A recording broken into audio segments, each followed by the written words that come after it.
un poquito de sorpresa. El señor Sauceda fue un oficial que por sus condiciones de relacionador público tuvo mucha protección hacia la sociedad.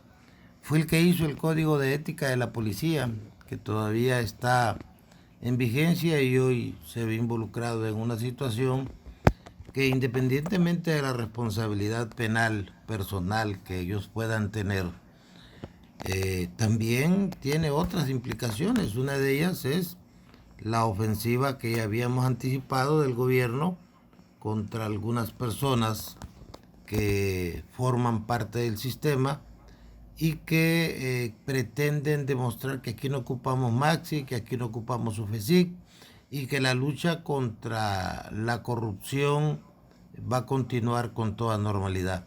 La gran pregunta es, ¿estará funcionando el sistema cuando el Congreso, a través de la Comisión de Seguridad, sin mayor investigación, autoriza que se hagan promociones y ascensos?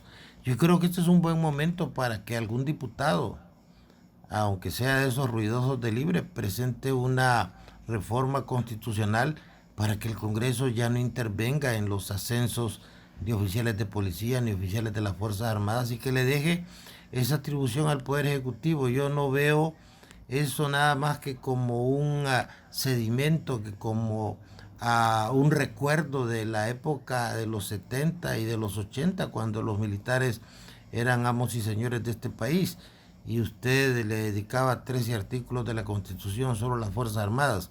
Yo creo que si de algo hay que hablar es de que el Congreso se abstenga, se separe y deje que se reforme la Constitución para que no tenga que andar haciendo esos ascensos y después quede en un predicamento incómodo de cómo el Congreso dice que un oficial tiene los méritos para ser general, un honrosísimo cargo, y que de repente aparezca acusado de lavado.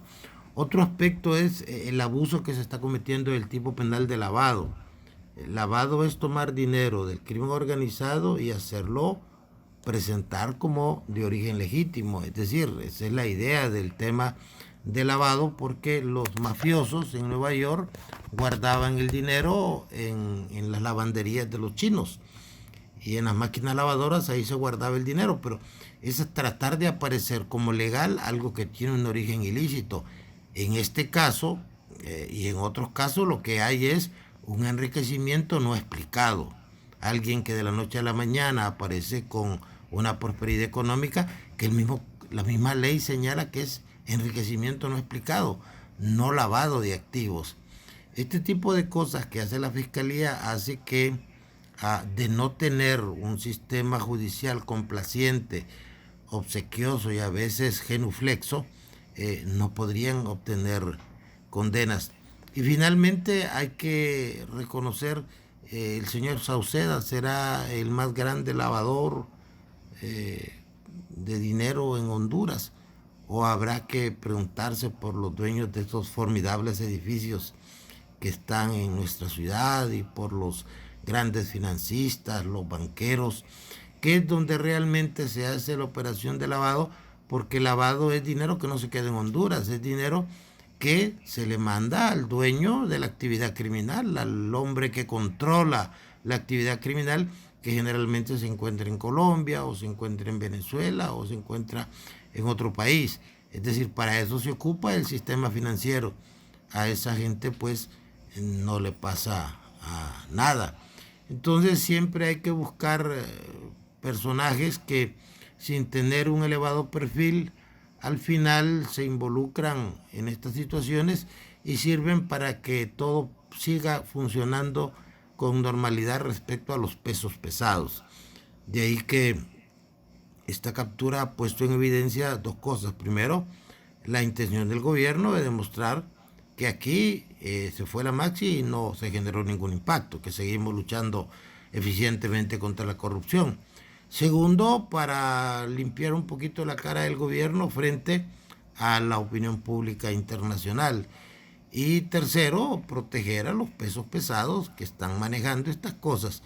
13 millones en materia de lavado de activos son cacahuates, es una cantidad muy pequeña, y habría que darle la connotación real que tiene. En todo caso será un enriquecimiento no explicado, como lo tienen muchísimos oficiales de la policía y de las Fuerzas Armadas que por razones de su actividad y por vivir en una sociedad corrupta han cedido a la tentación de tener dinero que no se puede justificar o que no tiene un origen legal. Y el papel de esa comisión depuradora que fue nombrada en el gobierno del señor de don Juan Orlando Hernández, que en sus inicios hicieron acciones para que depuraran incluso a muchos policías que demandaron y ganaron su reintegro. Es lo que políticamente se llama gatopardismo. Pretendemos hacer cambios para que las cosas no cambien. Pretendemos hablar de una nueva policía, de una policía aséptica, integrada por ángeles y arcángeles. Pero ¿qué tiene usted ahora?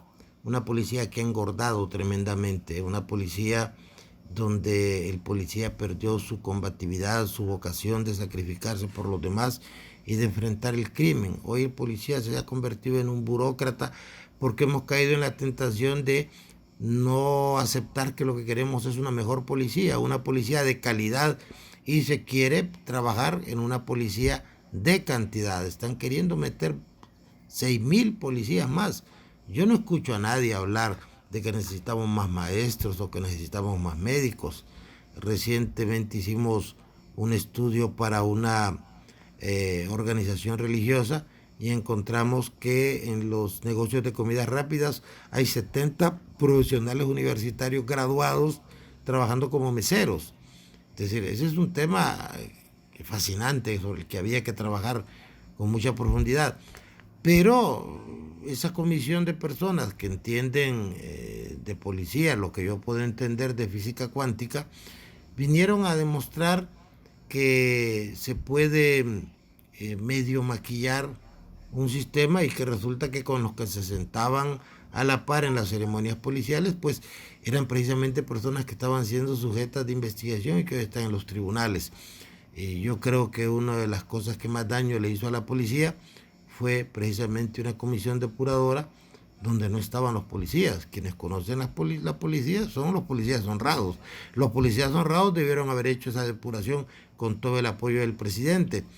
Pero lo que hubo aquí fue un relevo de grupos criminales y los que antes estaban abajo y están arriba, y ciertamente ha disminuido un poco la corrupción en la policía, o hay un alto al fuego temporal, pero el sistema sustancialmente no ha cambiado. ¿Por qué? Porque parte de los fondos que surgen de la corrupción de la policía no iban a dar exclusivamente donde los policías, iban a dar donde los jefes de la policía, que efectivamente son políticos. Y eso nos lleva a la estrategia equivocada de ver el dedo, pero no ver la luna. Y Mao Zedong decía que cuando se señala la luna con el dedo, los tontos se quedan viendo el dedo y los inteligentes miran la luna. Nosotros no estamos viendo la luna y estamos queriendo que las cosas no cambien en base a capturar actores de segundo nivel. Decía usted al comienzo de su intervención, doctor, que este podría ser el comienzo de una serie de acciones que va a hacer el sistema nuestro para demostrarle a la comunidad internacional y a los que creíamos que era necesario que continuara la Maxi en nuestro país, pueden hacerlo sin el acompañamiento. Por supuesto, y no le extrañe que en los próximos días haya dirigentes del Partido Nacional o funcionarios de gobierno peso medio que vayan a enfrentar los tribunales de justicia para quitar el mal sabor que dejó esa acción de eliminar la Maxi y de engañar a la sociedad. Recuerde que en algún momento se vendió la idea de que la Maxi iba a continuar, pero ahora los que son objeto de investigación por actos de corrupción, hoy son los líderes de la transparencia y de la corrupción, ¿verdad? Y de la lucha anticorrupción. Entonces, todo esto es una manipulación, ¿verdad? En el fondo, el negocio es que haya corrupción, el negocio es que haya inseguridad.